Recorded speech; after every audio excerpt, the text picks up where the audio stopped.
প্রিয় ছাত্রছাত্রী, জিওগ্রাফি প্রেসালে আজকে হিমবাহের ক্ষয়কার্যের ফলে গঠিত ভূমিরূপ আবর্তরেখা বা হিমপরিখা বিষয়ে আলোচনা করছি।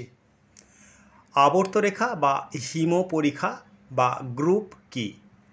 পার্বত্য হিমবাহ পর্বতগাত্রের কোমল শিলাস্তর দিয়ে প্রবাহিত হওয়ার সময় অবঘর্ষ এবং উৎপাটন প্রক্রিয়ায় ক্ষয়কার্যের ফলে যে সুগভীর ও সুদীর্ঘ পরিখা বা খাত বা গর্ত সৃষ্টি করে তাকে হিমপরিখা বা আবর্তরেখা বা ইংরাজিতে গ্রুপস বলে।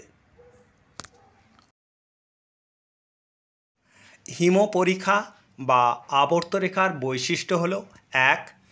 আবর্তরেখা কোথাও সোজা আবার কোথাও আঁকা বাঁকাভাবে বিস্তৃত হয়। 2. হিমপরিখা বা আবর্তরেখার গভীরতা 30 থেকে 40 মিটার হয় এবং 3.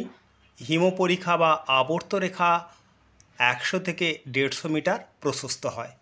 উদাহরণ: কানাডার ম্যাকেঞ্জি নদীর উপত্যকায় অবস্থিত হিমপরিখা বা আবর্তরেখাটি 12 কিমি দীর্ঘ, 100 মিটার প্রশস্ত ও 30 মিটার গভীর।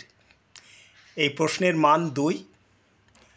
আমরা এই ধরনের নতুন নতুন ভিডিও আরও আপলোড করছি, তোমরা নজর রেখো আমাদের এই চ্যানেলে।